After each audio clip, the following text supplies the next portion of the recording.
Hi guys, मी आहे पूजा वाघमारे. माझ्या YouTube चॅनलवर तुमचं स्वागत आहे.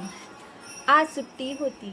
सुट्टी म्हणजे दिवसभर सुट्टी होती मला आणि नाईटला जायचं होतं ड्युटीला.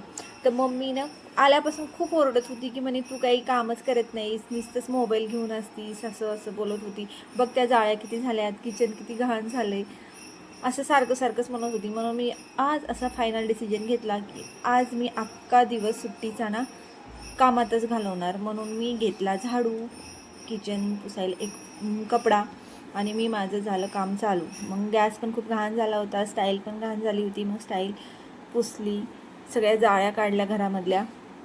त्याच्यानंतर बेडसेट पण झटकले, सगळे कपडे झटकले, कपाट पण आवरलं आणि फ्रीज आवरायचं होतं. मला पण वेळच नव्हता, त्यामुळे म्हटलं नेक्स्ट सुट्टीला ना मी फ्रीज आवरून घेईन.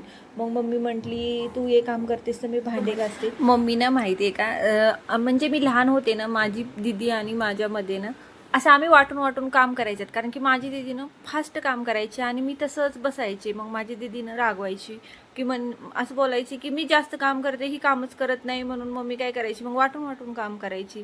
हिनं भांडे घासले की मी भांडे धुवणार. किंवा आमच्या इथं ना 2च रूमा होत्या. त्या 2 रूमापैकी ना एक रूम मला झाडायला द्यायचे, एक रूम ती झाडून घ्यायची. आणि ती ना एकदम फास्ट काम करून बसायची आणि मी तिथंच किती वेळ पण लावायचे झाडून घ्यायला, भांडे धुवायला. असं माझं काम होतं. त्याच्यामुळे ना ती एकत्र काही काम करत नव्हती. तिचं आम्ही वाटून काम मम्मी देत होती. मग आता पण मी तशीच आहे, ती तशीच फास्ट आहे कामाला. पण काय करणार, मला ना ह्या ड्युटीमुळं तर आणखीन आळशी झाले. मी ड्युटी केली की मला घरातलं काम नकोच वाटतं. आणि तुम्ही सांगा, ड्युटी करून घरातलं काम करणं होतं का? नाहीच करणं होत. ड्युटी झाली की मग जेवढा वेळ भेटतो तेवढा आराम करावा वाटतो. मग मम्मीचे फायनली भांडे झालेले आहेत पूर्ण. मग माझं पण तिकडलं आवरलं होतं.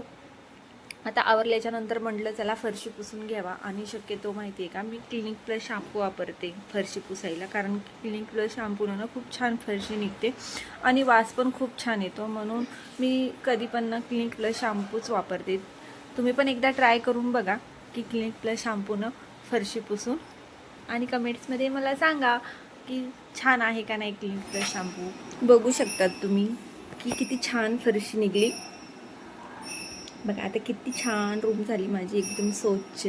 आणि बाहेरचं बी रूम स्वच्छ झाल्याच्यानंतर बाहेर पण खूप घाण होती गॅलरीमध्ये. मम्मी म्हटली चल मी पाणी टाकते, तू लगेच गॅलरी झाडून घे, हे धुवून काढ. बरं म्हटलं ठीक आहे. मग मम्मी तिकडून पाणी देत होती. मग आम्ही दोघींना मिळून गॅलरी धुतली. कारण की पाऊस होता 3-4 दिवसापासून सारखाच, त्याच्यामुळे चिखल खूप घाण झालं होतं. असं एकदम किचकिच. तुम्हाला तर माहिती आहे पाऊस असल्याच्या नंतर कसं होतं. आणि आम्हाला एवढं काही पेस नाही आहे, छोटी जागा आहे, तिथूनच सारखं येवा जावं लागतं. आणि पायऱ्या पण चिखलाने ना खूप खराब झाल्या. म्हणून म्हटलं की चला पायऱ्या पण लगेच धुवून घेते. कारण की मला आंघोळीला जायचं होतं, त्याच्या अगोदर हे सगळं स्वच्छ केलं. आणि नंतर मग मी आंघोळीला गेले. इतकी थकले होते, भूक पण लागली होती. पण म्हटलं आता आपली घाणीमधून पहिल्यांदा आंघोळच करावं. आणि त्याच्यानंतर आंघोळ केल्याच्यानंतर मग जेवायला बसलो होतो आम्ही. कारण की खूप भूक लागली होती, सकाळपासून कामच करत होते मी. आणि मम्मी पण माझ्याबरोबर उपाशीच होती. कारण की मग नंतर आम्ही दोघींना जेवण केलं. कारण की मम्मीनं माहिती का, हे सगळं आम्ही ना म्हणजे मी बाहेरूनच आणलं होतं. मम्मीनं फक्त करंज्या बनवल्या होत्या. मला तर काही येत नाही दिवाळीचं काहीच बनवता, मम्मीच बनवत असती.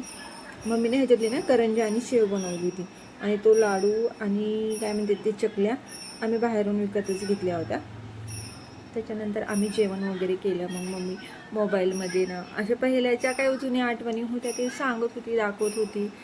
खूप भारी वाटत होतं मम्मीसोबत गप्पा मारताना ना.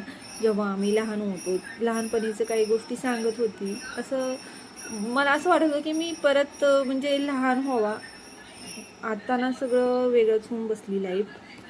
त्याच्यामुळं खूप छान वाटलं.